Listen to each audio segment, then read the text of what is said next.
अगले 7 प्रश्न पुनः दिए गए 2 परिच्छेदों पर आधारित हैं। पहले परिच्छेद पर 3 प्रश्न और फिर अगले परिच्छेद पर 4 प्रश्न आधारित हैं।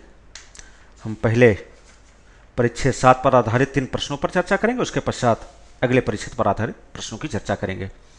इस परिच्छेद में श्रमिकों के उत्प्रवास पर चर्चा की गई, उसके कारण क्या हैं और उनसे जुड़े हुए अन्य मुद्दों को उठाया गया है। हम परिच्छेद पर चर्चा न करके सीधे प्रश्न पर आते हैं। प्रश्न संख्या 53, निम्नलिखित कथनों पर विचार कीजिए। 2 कथन दिए गए हैं, आपको यह बताना है कि दोनों में से कौन सा कथन सही है, या दोनों कथन सही हैं या दोनों ही कथन सही नहीं है। कथन 1, मनरेगा के अंतर्गत मजदूरी मनरेगा के लागू होने के पहले की वास्तविक मजदूरी से काफ़ी हद तक अधिक है। और कथन 2 यह है कि मनरेगा से प्रवासी मजदूरों को लाभ हुआ क्योंकि नियोक्ताओं पर मनरेगा की उच्च मजदूरी दर से मजदूरी देने के लिए दबाव पड़ा है। यदि हम परिच्छेद पर विचार करें तो पता चलता है दोनों ही कथन गलत हैं, क्योंकि परिच्छेद में कहीं यह चर्चा नहीं की गई है कि मनरेगा के अंतर्गत मजदूरी उल्लेखनीय रूप से बहुत अधिक बढ़ गई है, या मनरेगा लागू होने के पहले जो मजदूरी की दर थी उसकी तुलना में मनरेगा के अंतर्गत मजदूरी की दर बहुत अधिक बढ़ी है। कथन 1 गलत है। कथन 2 भी गलत है, क्योंकि यद्यपि नियोक्ताओं पर यह दबाव तो पड़ा है कोई मजदूरी बढ़ाए, अर्थात अब पहले जैसी कम मजदूरी दे करके काम नहीं करवा सकते, किंतु वे मजदूरों को या श्रमिकों को मनरेगा के अंतर्गत भुगतान की जा रही मजदूरी की दर पर ही मजदूरी दें, ऐसा उन पर कोई दबाव नहीं है। इसलिए प्रश्न का सही उत्तर विकल्प डी है। अगला प्रश्न संख्या 54, निम्नलिखित कथनों पर विचार कीजिए। पुनः 2 कथन दिए गए हैं और आपको यह बताना है कि दोनों में से कौन सा कथन सही है, या दोनों कथन सही हैं या दोनों ही कथन सही नहीं हैं। पहला कथन, यह व्यापक रूप से माना जाता है कि मनरेगा के कारण अब उत्प्रवास का प्रमुख कारक संकट नहीं रहा है। कथन 2, मनरेगा का कार्यान्वयन अपेक्षा के अनुरूप नहीं रहा है।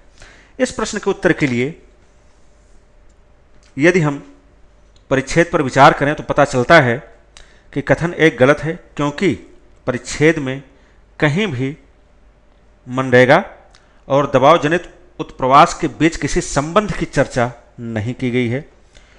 और इसके साथ ही यदि हम परिच्छेद की इस पंक्ति का संदर्भ लें कि वर्ष 2006 के बाद महात्मा गांधी राष्ट्रीय ग्रामीण रोजगार गारंटी योजना के लागू होने से इस स्थिति में कुछ हद तक सुधार हुआ, बावजूद इसके अभी तक ग्रामीण रोजगार कार्यक्रम पूर्णतः यथोचित रूप से लागू नहीं किया गया है, तो पता चलता है कथन 2 सही है, क्योंकि मनरेगा भी ग्रामीण रोजगार कार्यक्रम का एक भाग है या उसका एक हिस्सा है। तो चूंकि ग्रामीण रोजगार कार्यक्रम को पूर्णतः जो अपेक्षित तरीका था उस तरह से लागू नहीं किया गया है, इसलिए निष्कर्ष निकाला जा सकता है कि मनरेगा का कार्यान्वयन अपेक्षा के अनुरूप नहीं हुआ।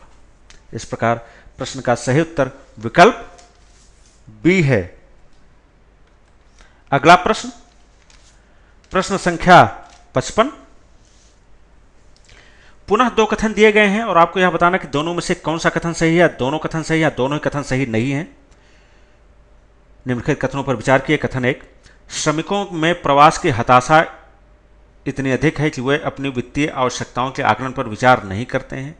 कथन 2, 2000 के दशक के मध्य में उत्प्रवास के कष्ट से महिलाएं अधिक पीड़ित हुईं।